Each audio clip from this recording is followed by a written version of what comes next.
Hello, everybody. It's Friday, and welcome to another Wow Ergonomics. Whatever you're doing out there, I hope you're doing it safely and well. Stephen, how have you been? I'm pretty good. Pretty good. Still recovering from my long trip down to see our friend Paul Skinner the other week. When I think you saw on LinkedIn, I was down there with Paul down in deepest, darkest Exeter. So still sort of recovering from Exeter and back in one day. But no, that was a really good show. Paul was on top form. Great to see him in the flesh and help him with his show down at West Point in Exeter. Now, I'm pretty certain I saw posts on LinkedIn from there with people having races on chairs. Is that true? There were. It is. There was a chair race, so the people had to face the wall and then sort of push themselves backwards to a finishing line, which was great fun until one person almost took an innocent bystander out, and we almost had a health and safety issue. But well, I was going to say, come on, folks, health and safety first, okay? Yeah. Well, what are you doing, right? It was great fun. It was great fun. Look, no one was injured in the making exercise. That was the main thing. Everyone was in the making of that very quick game. So no, it was good fun. So pretty good. But Paul was on good form, and we need to get Paul back on here. He's got some great stories, and he's really passionate about chairs. Loves chairs, and he knows them inside front. So we need him back on soon. Oh, and we can play Paul, Where's Your Van as well. That's a great game to play. I'm just going to move my other board out of the way a little bit so that we get even better Wi-Fi, because it might be interfering with that. We've got a great guest today. We have. She's a lady that's here to make you happy, or she's at least here to talk about what perhaps makes you happy and perhaps what stops you from being happy as well. Her name's Holly Matthews. You may have seen her on TV shows like Lorraine. I'm gonna have to start by asking her what that's like. Is the coffee better than ours? Here she is, Holly Matthews. Hello, Holly. Is the coffee better than yours on Lorraine? It was a good cup of coffee, and I definitely, in fact, I'm looking up there because the remnants of it might be up there. I am definitely one of the times I was on Lorraine. Definitely, don't tell. But I definitely snuck the coffee cup out. Yes, you have to, right? It's got to be done. Last time that I went on, they didn't have them, and one of the ladies that was looking after me was like, "Oh, people kept stealing them," and I was like, "Oh God, yeah, that's so bad." Yeah. It was me. I was one of those people, and I've broken it, so now I feel bad. So no. Yeah, thank you for having me. I'm chaotic. I will break things. Oh, I love that. What a great story. Are you a collector of stories? Absolutely. Like, I'm a storyteller from start to finish. That's all. Yeah. Like, I remember even being really young and making the decision to, based on the fact that I had read Jerry Halliwell's autobiography, right, to be inspired by the Spice Girl, Ginger Spice. And I read that, and I remember thinking, well, she's done loads of things in her life before being a Spice Girl. Mm-hmm. And I was really inspired by that. I wanted to be an actress my whole life, and I thought, like, that's all I would do. And then I realized after reading that, it's far more interesting to live your life, because if you want to be an actor, you have to have lived to be able to portray different characters. So I'm just going to do loads. I remember thinking, I'm going to do loads of stuff, so I've got stories to tell. And I have a story for everything that people say. It's probably a little annoying, but I do. Do you know what? The amount of times I've written about that on LinkedIn, Stephen, where I've actually said, in fact, I did a post the other day and I made up a cover of a business book that it was a faux business book that I'd pretended that I'd written, which with an awful title. Okay. Because you see these posts by thought leaders and they've like read a million business books. I can guarantee, by the way, if you can hear singing in the background, that's my kids. Sorry about that. That's just what happens. The house is filled with singing. This is the holidays. That's always what happens when it's kids' holidays. But they go on about read this business book. I can guarantee that you can learn much more from an autobiography from a musician than any business book out there. Any business book, right? Because those people have quite often, they've struggled from the word up. They've had to believe. They've made it happen. They've overcome the odds. They've had obstacles in their life, and and also they've made it in an industry where 1% makes it. 1%, and they've had to market themselves throughout. They've had to see themselves. They've had to do all of it until everything. they got to that point where they got a team. Yeah, they've had to do the best work that I've done, you know, coming from that industry and coming from, you know, I signed to Sony when I was 19. I did singing, I did acting, I did everything in that world. And when I stepped into, I guess, more of a business space, although I didn't claim for a very long time, I didn't own being a businesswoman, because it felt like, because in my head, a businesswoman wore a suit, and basically I was thinking of like a character on Suits. So I'm like, that's a business person. Yeah. It's like somebody who looks like that. So I didn't really own it for a long time, but the stuff that I had done as an actor to, you know, get myself the roles that I got, and the you know, how I did that, that's still how I do business now. It's just in a different way. You know, how I first got on TV was I wrote a letter. I literally asked for the job. I still ask for what I want. I still do it in a way that's probably a little unusual sometimes. You know, marketing, learn that as an actor. I learned how to, you know, present, how to talk on stages, all of this stuff. A lot of the stuff that I do in my business now, it came from that world, because that world is scrappier and you have to fight harder than the average person. There's no route to it. There's no definitive route.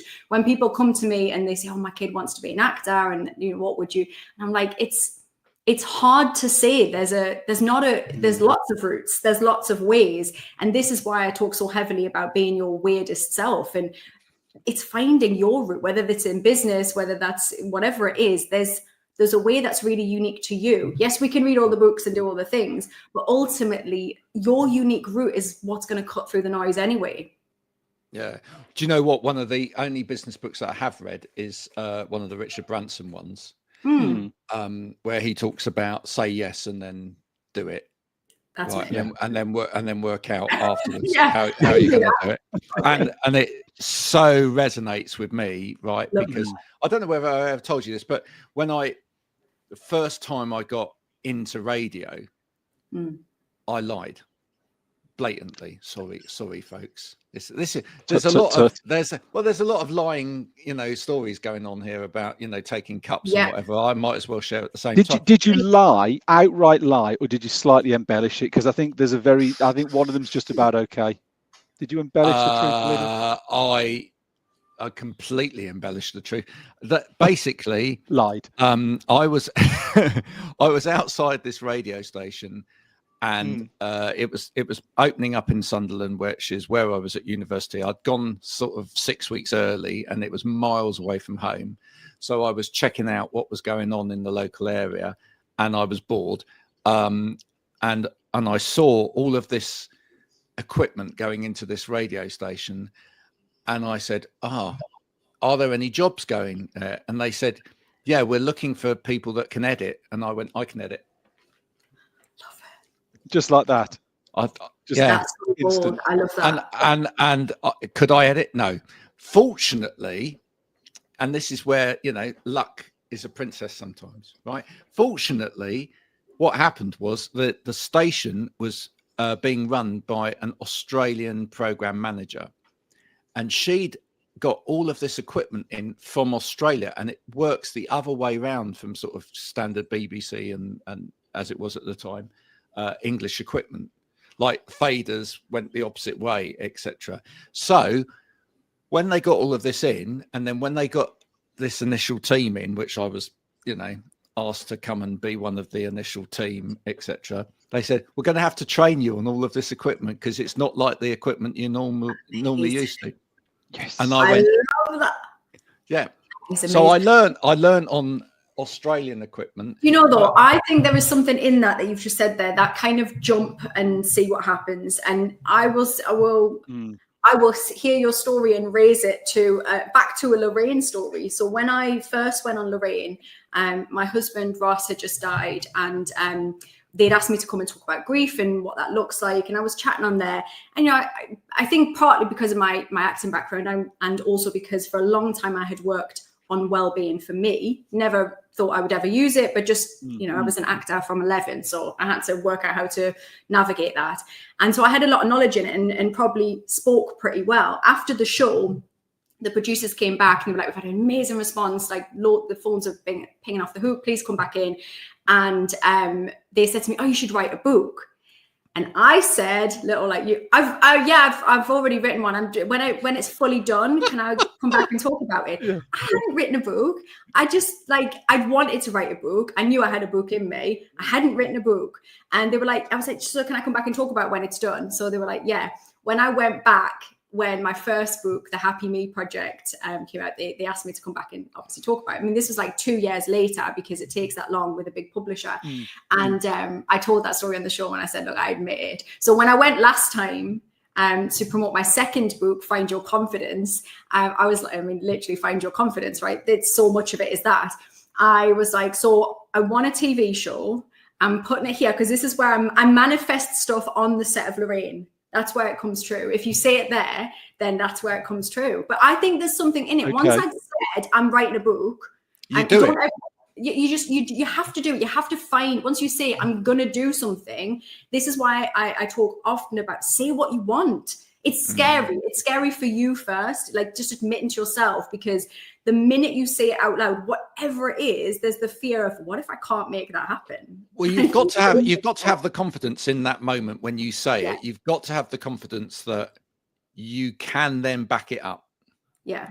That you are going to put the work in, you are going to learn, you are going to make that happen. You're not just going to leave it there and then be terrified by it. As you say, I mean, it's empowering in a way. It's empowering to say that thing. And then sometimes we need to have that fear or that the slight anxiety, positive stress. We need that positive stress to motivate us. And anybody that's in business will know there's an optimum level of stress that motivates us. Obviously, once we pass that point, that's a no-go area. We don't want that. But there's an optimum level of stress where we go, actually, that motivates us. And there's a level of like dopamine we get out of going, I'm doing the thing. I'm going to be an editor at your radio station. There's a level of that actually then motivates us as well. But I think, just talking about the things you want, whatever it is, it doesn't have to be as bold as being a radio editor or writing a book. It could be something in work. It could be, I'd like to do that presentation. I'd like to take on that thing. I'd like to put myself forward for a promotion. It doesn't have to be like absolutely mammoth.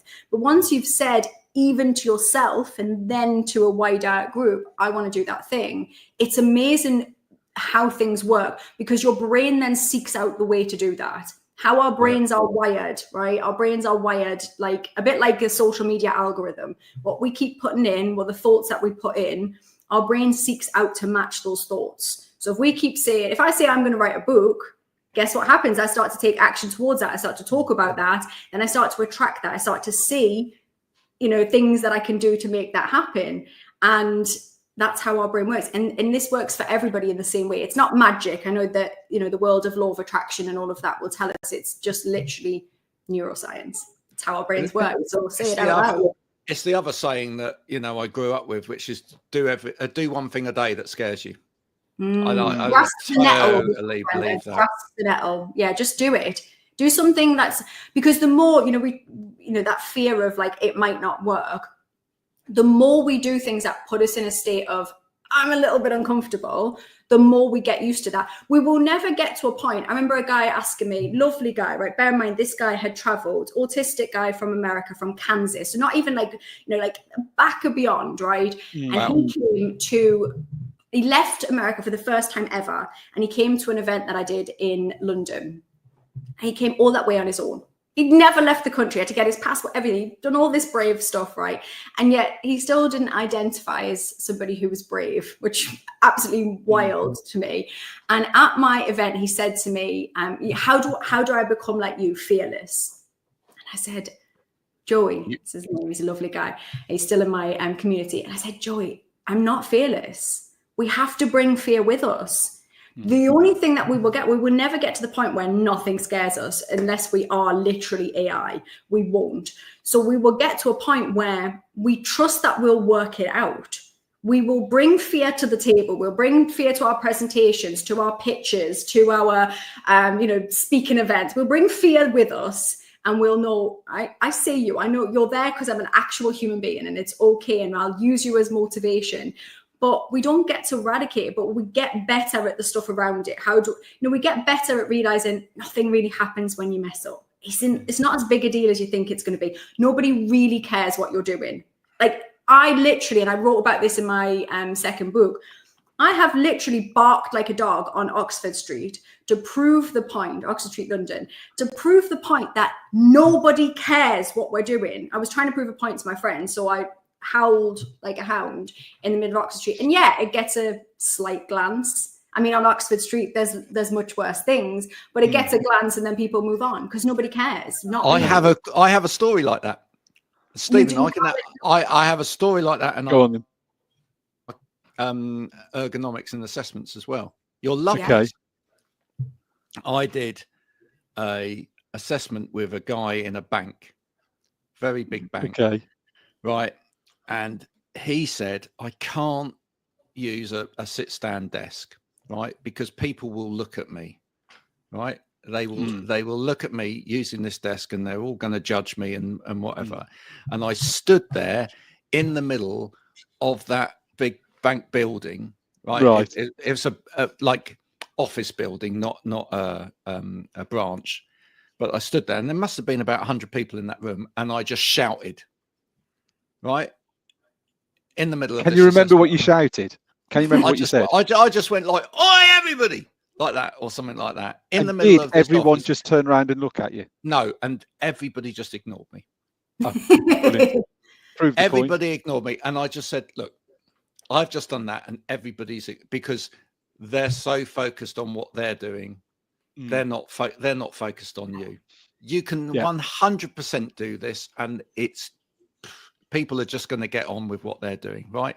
Because people are like that. They're very inward looking. They're very egotistical. They're very them. Well, think about ourselves. If I always reflect this to my clients when they're warriors and they're worrying about a lot about what other people think. I'm like, when you're walking around, what are you thinking about? And they're like, well, I'm worrying about what other people think. And I'm like, no, yeah, you're not. Are you thinking about, what that person's doing or considering it in any great length? I'm not saying there's no judgment, because of course there's always judgment, but we can do nothing about it. Some people will like us, some people won't like us. So what, right? It doesn't matter, because there will always be some that do like you. But I think we get so caught up in the worry that people are preoccupied by what we're doing.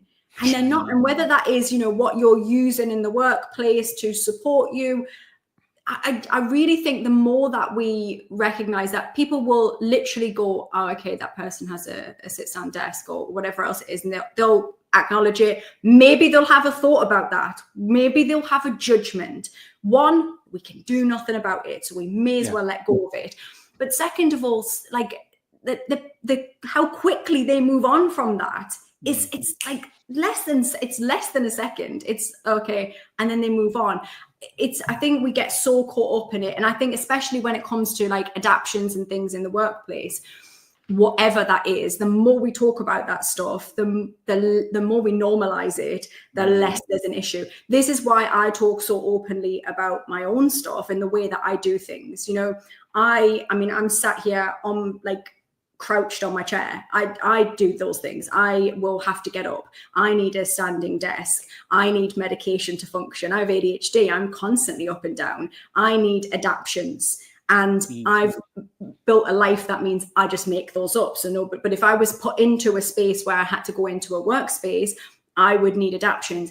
I never used to talk about that back in the day, because it didn't feel the time. And we're in a time now, like a renaissance time. We're in a time of transition where we're talking about disability and we're talking about things like this in a much more open way. That has, what happens then is that we get a lot of backlash. Everybody's got a something. Everybody needs a something. In my bloody day, nobody had anything. Yes, they did. They were in prison, or they were the weird ones, or they were not liked, or whatever else. There was all, they were there, Susan. Okay, they were there. And but I think the more we talk about it, the more that we can normalize that. So when somebody is using an adaptation, or when somebody has something that supports them, somebody might go, oh, okay, that person they're using a fidget toy, they're sitting in a certain chair, they have a certain adaptation to the workspace. We might acknowledge it. Maybe that makes us inquire as to, you know, why. Maybe we create a conversation, and maybe that makes that other person feel like, oh my God, maybe I could have that because that would really benefit me. They feel seen. Oh God, this gives me permission. Or maybe they have a partner or a child or something that would need that, and they feel more like, oh God, I feel better that person's having that. The more we talk about our stuff, whatever that is, the happier we will be. And this is, you know, when I talk about happiness and I write about happiness, it is about us being happy, is about finding our own route and finding our own people. When we do that, that's when we're happy. Your version of happiness, you know, all of our version on this call right now, it's going to be different. We all have our own ingredients. But often what people do is they think, is my happiness and my version, is it palatable enough for everybody else? If it's not, we feel scared. Well, if it's not palatable, I'll be pushed out the group. And our primitive brain is going, if I'm pushed out the group, I'm dead meat. So maybe I should just not mention that I need that chair or whatever else it is, right? Yeah, absolutely. Holly, what we haven't done is sort of taking people back to the beginning. So just in case there are people that don't know your history and where you come from, whatever, give us a very quick sort of synopsis of your life up until this point, and then tell us what it is that you're doing now, so that we can really nail that. Of course. So my background is acting. I started when I was 11 years old on a show called Biker Grove, which is having its second wind now. Thank you, Anton Deck, for selling the TV. They've got the rights to it. That's fantastic for me. Bring on the royalties, please. I was in that show for 7 years. Grew up on. They've been hoarding it, guys. I'm like, lads, sell the TV show, please. So that's been. Can you do the whole of the Let's Get Ready to Rumble routine? Do you know all of it? I once, and I really genuinely, otherwise I probably would just burst into it, can't remember the words of it. I know that somewhere in the ethos, Graham, there is a radio show that I was on. I don't know which one it was, but I remember impulsivity took me into rapping the whole of that. Someone's got that somewhere. And you know it'll get out. It does not lay dormant for any long length of time. But that's where I started out. So I started out on TV, thought that's all I would do. Left that TV show, signed to Sony, released a single, did Top of the Pops, MTV, Nickelodeon, Disney, you know, did the rounds of TV stuff. And then my single was released on the Friday. The Saturday I knew where it was going to be charting at 32 in the UK charts. Sunday it went out on the Radio 1 show. Monday morning, it's been nice working with you. Goodbye.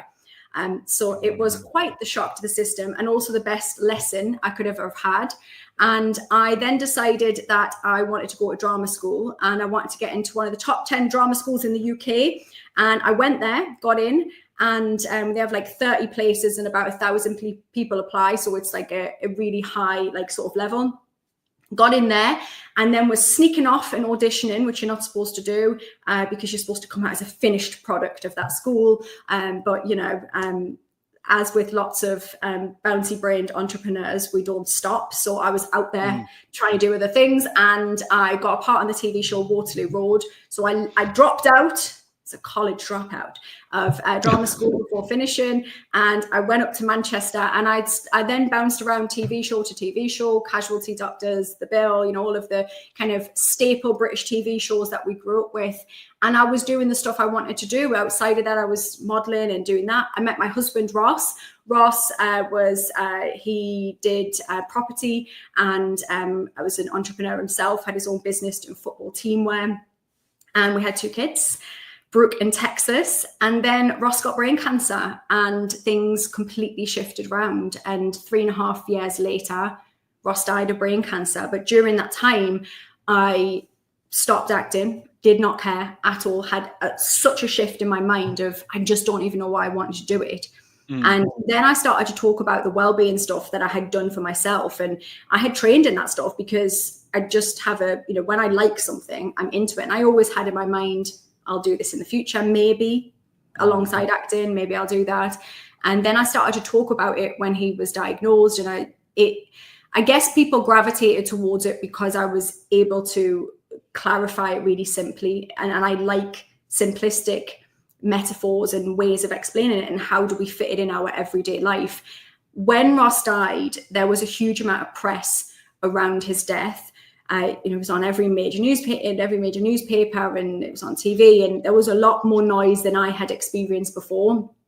And there was a lot of messages from people, some who were in a similar experience to me, some who were just struggling because their kids were being a pain in the arse, and the washing was up the wall, and they were like, how are you dealing with this?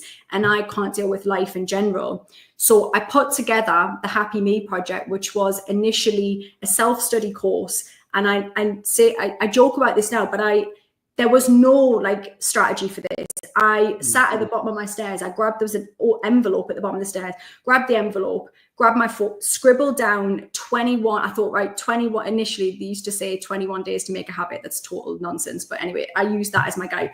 21. I thought, right, 21 lessons. I'll just write that down, and then I'll record audios for that. I'll record a couple of videos. I'll push it out into the world. I recorded it on my phone, on an old iPhone with no microphone, nothing. There was nothing pretty about this. Put it together, 30 quid course, pushed it out into the world. No pompous ceremony, no big launch strategy, nothing fancy. And within the month, they started to see it gaining this like snowball effect of this traction. Just suddenly I'm seeing more and more people doing this course, and it gained this momentum. At the end of that year, I was doing events. I did 16 sellout dates across the UK, in-person events.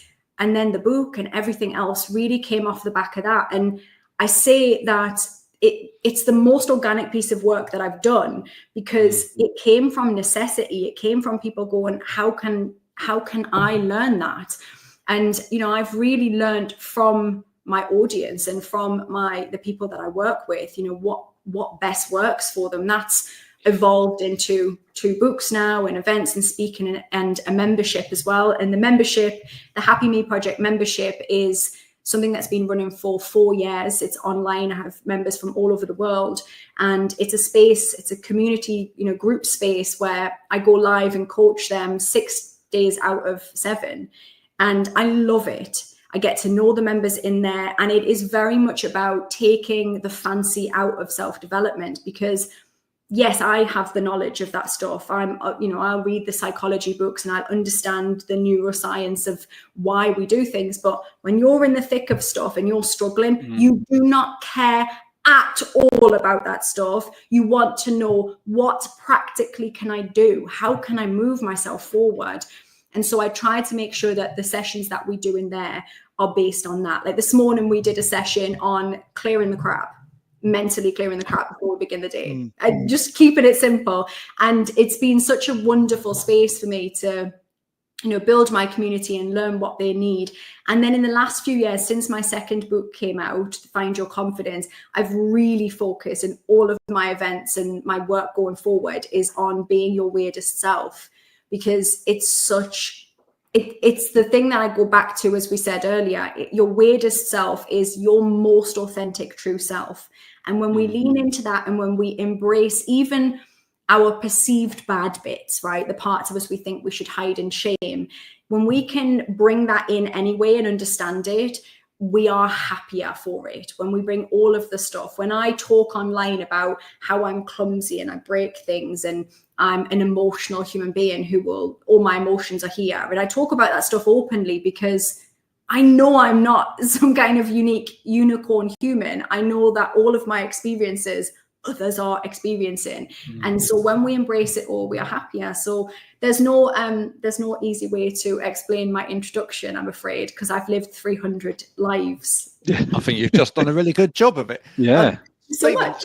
Don't you think that we've seen that over the years in sort of the ergonomic sector, etc., is that people just overcomplicate things, right? It's almost like, the amount of people I went to see over the years that would look at that sort of reference posture of people sitting at right angles, and they go, I've been trying to do this. I've been almost like measuring myself to see if I'm sat like that. Have I got it right? How many times when you've been to see people, they go, now, am I doing it right? Is this like that? As opposed to just basically teaching them that, do you know what? One of the things you need to do is you need to get comfy, and then you need to move. right? It's not Just difficult. literally break it down.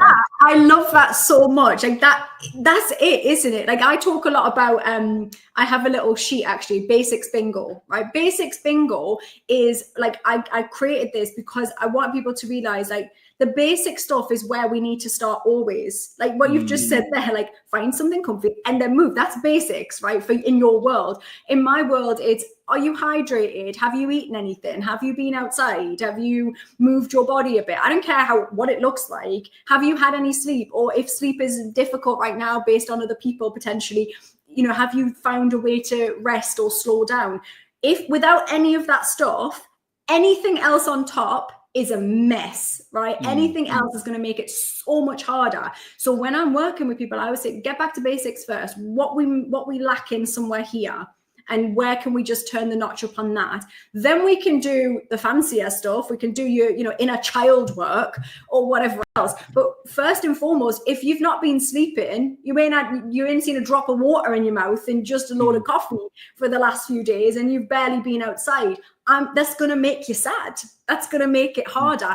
And in your world, you know, it might just be as simple as get comfy and then move and, you know, and adapt that. But we do overcomplicate stuff. We overcomplicate happiness. We overcomplicate it because we're spinning out thinking everybody else has the answer. You know, I work with people all the time who will say to me, yeah, but I don't want to feel like sad. I'm like, well, you're gonna. And that's not to be horrible. Like the Happy Me project method that I work with people on is first and foremost is big vision energy. Big vision energy is what you want. Like whatever it is, like big goals, little goals, today's goals, where you're pointing the car. Next up, it is be your weirdest self. Find your own route, find your own trick, understand yourself, do it in your own way. But most importantly, I think for most people is the bump plan. What happens when you hit the bump in the road? Because there will be. And that's not negative. I don't do toxic positivity. I'm not going to tell you it's going to be easy. Life is highs and lows. We all know that. I don't have to tell any adult that, right? Or most kids. The bump plan is what do I do? What do I personally need? What has helped me historically? What what do I think might help me? Is that who are the people and the spaces I need to be in that support me? When we can know that, our brain can rest a little bit because we know, as we said earlier, when we're talking about being brave, I'll work it out. Like my affirmation, right, always is, well, whatever it takes. I always have that in my head, but I will find a way. I'll find a way. I'll work it out. And I say it to myself on loop because I'm training my brain. If I tell my brain, this is a living, breathing nightmare, my brain is going to accept that as truth. And it will not look anymore. It will give up. Okay, that's my job is done. I just give up and I lie in a ball. If I say to myself, I'm going to work this out. I will work this out. I will work this out. Even when I have been faced with the death of my husband or financial stuff or, difficulties with my children and school. We have lots of school stuff. My oldest is autistic. So we have a lot of school stuff. We've moved schools, all of that. When I'm faced with stuff like we all will be faced with, if I say to myself, right, okay, there's a route here, I will find a way. My brain finds a way. Even if that's with bringing other people in to help, we find a way. So that's the kind of structure. And I think when we have simple tools, we can ground those and it just makes things easier. Yeah. You know, you're saying about the books you've written, Holly, because I thought it's always fascinated me with people who aren't trained authors who then write books. I almost think, where do I start? So what you've just said there about finding a way, how did you, from saying you'd written the book, which you hadn't, what's the process that you went through? I just find it fascinating. And let's just say this, folks, this is pre-chat GPT as well. Yeah, I absolutely preach. In fact, somebody actually said to me, my second book, you're going to get it to write. I was like, absolutely not. I can tell when you've written with it. Everyone can, right? I'm not saying don't use it. Like AI is, the future for sure. And I'm not some kind of Luddite who can't like discuss this stuff. It's what we move. But again, we're going back to that weird creativity side. You need to use you. So for me, the way it happened, as I say, I always had in my mind, I knew I wanted to write a self-development book.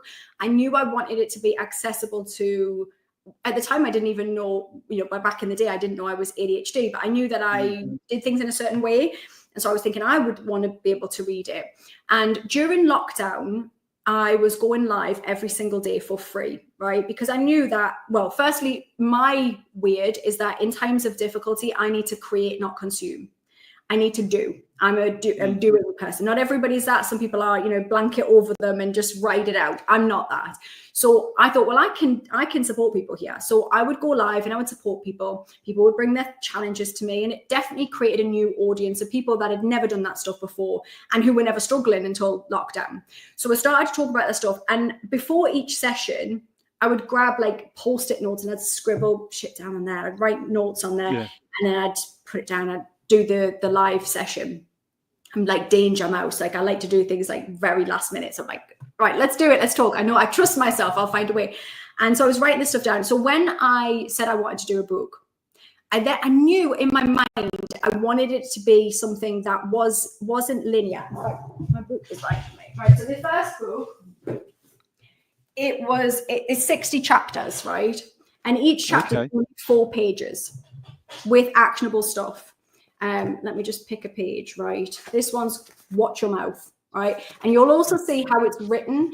Each paragraph has a gap between. Now that is something, that's how I write. Every time my thought changes, I put a gap between that next thought. I did not know that was not what I didn't really think about it. That's not how books are written. And my editor, when I did that, was like, are we going to keep the gaps in? I was like, well, yeah, because otherwise I can't read it.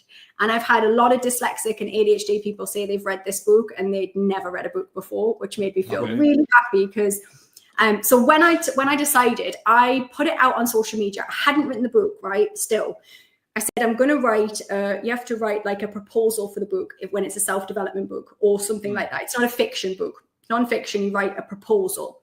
So I knew that I would have to do that proposal of kind of the idea. I knew that I wanted it to be lots of thoughts, like lots of ideas, kind of encapsulating all the self-development. And so I put it out on social media, being brave, doing the things that we said before. And this lady messaged me called Holly, right? And she stood out in my inbox because she was called Holly, and I collect Hollies in my world. And she said to me, I see that you want to do a proposal, send it to a publisher. Would you like to send it? I'm an editor at Bloomsbury Publishing, right? And I was like, I know who they are. Like they're big. They're the big boys. They're up there, like with Penguin and stuff. Like I know those ones. And then I panicked and I thought, what if it's Bloomsbury Publishing and I've got mixed up? It's not quite the right one. So I've Googled her. I realized it was Bloomsbury Publishing. I've panicked. I threw my phone across the room in a panic. Like I've got to send a proposal to one of the biggest publishers in the world. That's scary. But then I did it. I calmed down, didn't break my phone, thankfully. And I then decided, right, what's this going to be? And I sat with it and I went into my drawer because I do have ADHD, so I'm messy, right? So I just shove things in drawers. And I went into my office drawer and I opened the drawer full of all of those Post-it notes. I've got a picture of it somewhere because I did take it. And I was like, that's the book. This chaos. There is a common thread in here. And then I knew I wanted to do 60. I got those Post-it, I put them all on the wall. And I was like, right, what's the same thing? Some of those are the same thing. And that's how I did it. And it was almost like, for me, it was, what did my audience need the answers to that I can explain in my own way? And then I went back to, as Graham said at the beginning, I went back to stories. What stories do I have that link to this? What is my hook at the beginning of this? What would grab my attention? Because I also recognize, and we all do, that people have the attention span of gnats, and that we are used to social media posts. So this, I knew that people can literally just flick in there and find a page and there'll be big pullouts in them and they'll be able to, use it like a social media post, and they'll be able to read it on the toilet. And, at the beginning of the book, I talk about finger this book, bend pages in it, write in it. And lots of readers were like, oh, you can't do that to a book. Yes, you can. And I'm like, if I come around to your house and that book is there and it's not being thumbed and fingered and looks like it's got a coffee stain on it, I'll be raging, because this is not about shelf help. I want you to actually do the work. So that's how I started. And the second book was harder, and editing was hard because I did not want to do that. The resistance was high. So, they send you things back. Could you look at this one again? Do we want to do? I was like, I've already written it. I wrote that must be quite difficult to hear, as well as when people are sort of giving you that feedback and how you react to and criticism might be the wrong word, but that can't be easy to deal with when it's constantly coming back and forward, and it's there all the time. I had to park my ego at the door, and I said to my editor, Holly, I said, look, and I think that a newness, I've never written a book before. So in some ways, and I actually write about, in my second book, I talk about different areas we don't feel confident. One of the chapters is being new, right? But one of the things I talk about in there is there's a beautiful thing when it comes to being new is you get a let off. You're new. You can say to yourself, I've never done this before. I don't know what I'm doing. There's something freeing in that. So in that, doing that first book, I said to Holly, I want to write a good book. I know how I want people to feel when they read this book. I want it to be, these are my non-negotiables on this book. I know what I want it to, but if it's crap, tell me. I won't take offense to it because I want it to be good. I can do it better if it's not good. Thankfully, she didn't say that at all. She was very lovely and encouraging. But there was obviously times when there would be pushback. And honestly, every time I would get an email with like edits, this is so ridiculous. I'm like a child. I would be like crossing my fingers and thinking, oh, let it not be so bad. Let it not be too bad. Let me just be, and I would open the email and it would never be as bad as my brain. Have you a diagnosis of RSD? Do you ADHD? Yeah, I do. Yeah. I have. RSD. Do you have RSD? I do. No, I mean, I know it's a comorbidity of ADHD, and I don't, in the working world, it's not something that I struggle with. Emotionally, in my own life, it is. I spoke about that recently on a podcast with ADHD 360, and I talk about, I never identified with RSD because I was like, are you joking? I'm an actor. You think I haven't been rejected like 3 billion times before success? Of course I have. But I'm completely comfortable because in the world of work, little bit different going into a new world of work as an author, that was definitely more challenging. But I think because it was in the world of work, I was like, I'm cool with that. Like, it's not who I am. RSD is something I do struggle with in other areas. And often it's not so much not being liked. I genuinely, it doesn't matter to me, but it's more around unfairness, misunderstanding that can spiral me. Like if I feel I've been misunderstood, I'm not the person to go away and consider it. We will discuss it until I feel I'm heard. It is a struggle. But when it comes to like working world, it wasn't. I kind of just was like, yeah, it might be uncomfortable. And even if this goes for everybody. You can have your cry, you can have your tears if you need to, if it feels hard, but then dust yourself down, pick yourself up, work it out. But I think it was more just that it felt, again, because of, ADHD stuff as well, it felt like so much work. Thankfully, because my editor was aware, she would give adaptations. So she would take away kind of menial stuff that I didn't really need to do, that she could just go, I'll just, not the writing, but like other stuff. She'd just go, I'll just do that bit. And she gave me deadlines. There was deadlines. So that was useful for me as well. But the editing process, the second book was harder because I knew the process. So the dopamine had wore out and I knew what was going to happen. Thankfully, by then I had medication, which does work very well for me. And that definitely supported me in being able to focus on my work. And by then I had really, it was quite a few years since you're really exploring how to have those adaptations for myself. I was working in a different way.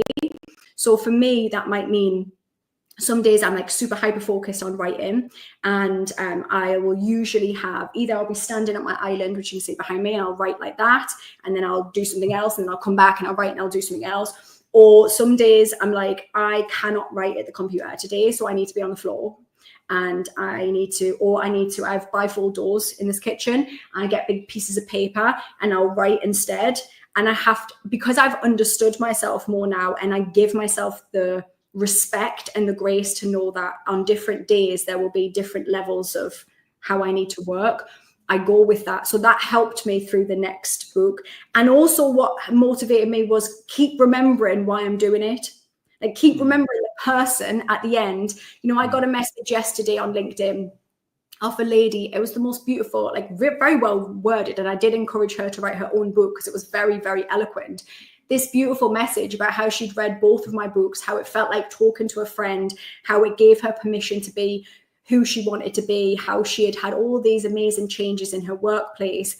That's why you do what you do, you know, to have, when I get messages off people, and both my books have been translated into lots of different languages now, Spanish, German, they're in Hungarian, Arabic, like lots of different languages. Like now I get messages from all over the world, and that motivated me as well. So whatever, you know, anyone who's wanting to write a book, including you, Stephen, it's like, remembering the person at the end that it's going to impact.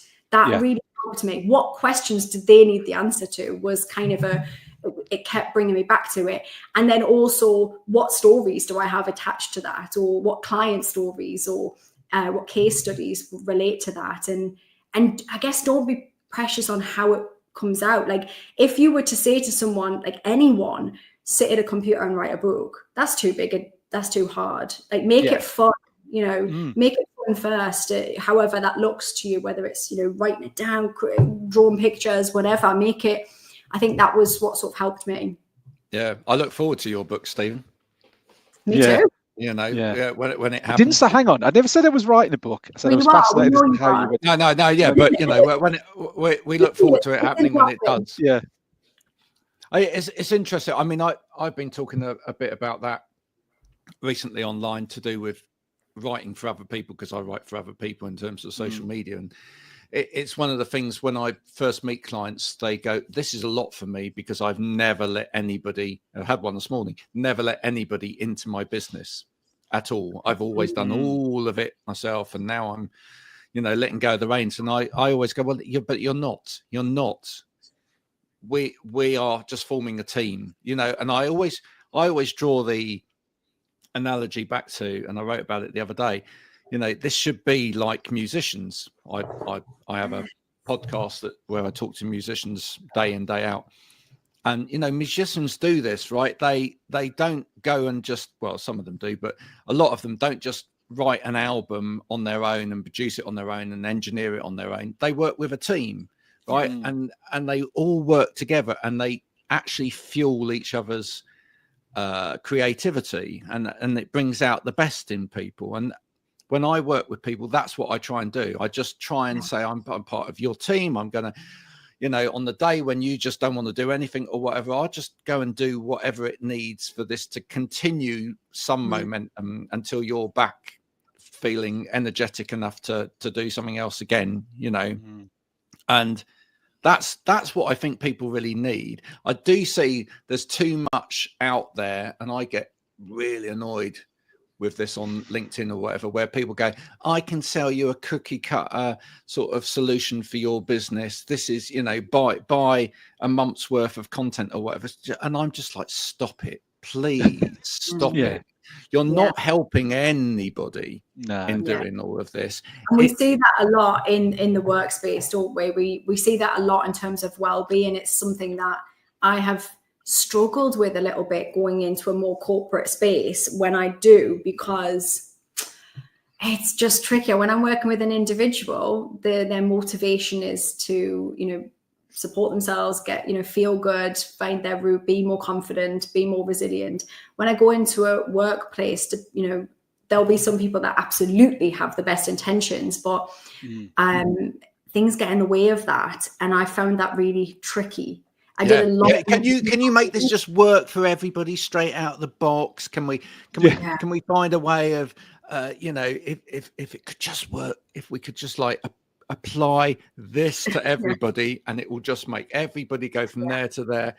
No, you can't. Why is that? Because people are people, right? Because they're nuanced. Yeah, we can go, okay, well, you know, this is why I try to make all of my work as accessible as possible, because when we create accessibility in anything that we do, it works for everybody as well, right? It works for it's like, isn't that amazing? And when we take, you know, you mentioned your guy earlier who was, you know, worried about the stigma of having a thing. I was talking about that in the, you know, in school system, and we won't get onto that because I know we'll probably go down a rabbit hole with that. But when my kids were younger, you know, my oldest is autistic, my youngest is neurotypical-ish, right? We'll see with that one, but she's very active. And because my oldest had a diagnosis, she was allowed to have adaptations like head things and fidget toys and stuff to support her. When other kids in the class were like, well, I would like to use that, they were told no. I've never understood that. Why are we doing that? Because one, just because somebody doesn't have a diagnosis doesn't mean that particular thing they don't struggle with. Like, we know that, right? It's not the whole, it's not the whole piece of the jigsaw or anything, but it's like, it could just be some one thing they struggle with. So let them use that adaptation. And it takes away the stigma if we do that, because then if anyone to use it, then it's not a big deal. If it's on offer for everybody, if you're like, well, I don't have a particular diagnosis or disability, but I prefer to work at a standing desk, using your example. Stephen will get that all the time. Like, someone will show, you might show somebody a particular mouse or something, right? And people will go, no, you can't have one of those because you haven't got a problem. What? Surely this is actually about people to be effective in their workspace. Do you want them to, this is why, if people are, like, it's not rocket science. We go back to the simplicity. If people are happier and they feel like they've got a bit of autonomy in their workspace, they understand the purpose of why they're doing something, they will work harder, they will stay longer, you will make more money. It's not that complicated. So whether they need a mouse or whether they need something else, it literally doesn't matter. And I think when people kick back on that because they think, oh, the expense of that, you're paying for it anyway, my friend. You're paying for it in the fact that your person is going to leave. I had a conversation on the BBC recently because they were saying that in my local area in Coventry, they're no longer assessing anybody over 25 for ADHD. And obviously I had something to say about that because I was diagnosed over the age of 25, and understanding myself has been a huge part of me thriving in my life. And I just think that's madness. Like, what? And obviously the reason for that is cutting costs, right? Which obviously we have a budget on things. But my point to them, and it goes across what we're saying here, was you're still paying for it. You're paying for it in another form, because that person will have antidepressants, anti-anxiety medication, they will go off work, you will pay them to stay at home. You're paying for it in a different part. And that goes in the same in workplaces. If your people are unhappy, if your people are struggling, they invest in the right people, the people that really get it and can make change, whether that's in the stuff they need, the mental health stuff, but stop cutting corners. It's not, you're not saving money. They don't get it though. It is crazy. We're still like having to like keep saying to people, like the research is there. Every pound you spend on Wellbeing, it's nearly £5 back that you get. So it makes sense. It's crazy. And Graham, I think I remember telling you a story from 2 or 3 years ago when I went to see with one of our sort of resellers, an NHS trust. And it was really interesting talking to them, and things may have changed, since that conversation 2 or 3 years ago. But what they were sort of really interested in buying equipment, and me being curious sort of said, I'm really intrigued by this, because you get the impression that public sectors, they don't want to spend money, they want to sort of keep it nice and spend as little as possible. And they said the biggest cost for us as part of the NHS is sickness. So actually us going and investing in good equipment, someone only having 1 or 2 less days a year off sick, it's paid for itself immediately. And I think the thing is, there's pockets of people who get it, but there are still swathes of people who don't, whether it's ergonomic equipment or whether it's whatever it will be, whether it's coaching or whatever. They still they still don't see that bigger picture, that the benefit does need a little bit of investment. Once you invest it, you'll get the benefit. But if you're not prepared to invest, the problems are still going to carry on further down the line. You're just fighting fires then, aren't you? You might feel, oh, well, that initial outlay feels a bit too much.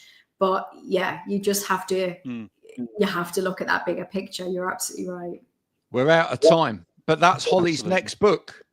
It's called You Still Don't Get It. You still don't get it. That's just a rant. Still don't get it. Maybe I'll do a little post on that. You still don't get it, God. It could be. It absolutely could be. Well, we will see. We'll see what the next book is, and we look forward to when Steve starts writing his.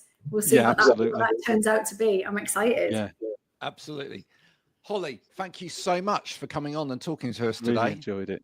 You're very welcome. We will make sure that when this goes out, obviously there'll be links to your website, etc., so that people can get hold of you and find out a little bit more. And if you're following, also, I've forgotten to mention something, but it'll be relevant because you guys will be sending this out into the world very soon. But October and November this year, I'm doing an in-person event called Be Weird Live. And I haven't done an event for a couple of years. It's going to be really good fun. And it is absolutely about learning to be your most unapologetic self. It is always a fun day. I encourage people to wear what they dare. We'll have some different speakers there and different activities, but it's about getting out of your head and being brave, all of the stuff that we said. So we've got October the 4th is in Coventry in the West Midlands. 15th of November in Newcastle upon Tyne. And if you can find all of those on the links that you're going to put below for me. Turn up dressed up as a banana or in a baked bean suit, whatever you take your fancy. I would love it if you did. Absolutely. You know, maybe wear clothes because probably should, but you can wear minimal clothes. I'm not bothered. We don't want you to get arrested getting to the venue. Okay. Yeah, that's bad. From Holly, Stephen, and myself, I hope you have a good week. I hope you've enjoyed this conversation. Please do connect with Holly on the social medias, etc., and find out more about the Happy Me project. Order a copy of the book, read it. Don't just leave it on the shelf or just thumb through it once. Make the pages dirty. That's what we want to hear. We will be back in 2 weeks' time with more of the same. But until then, from all of us, bye for now.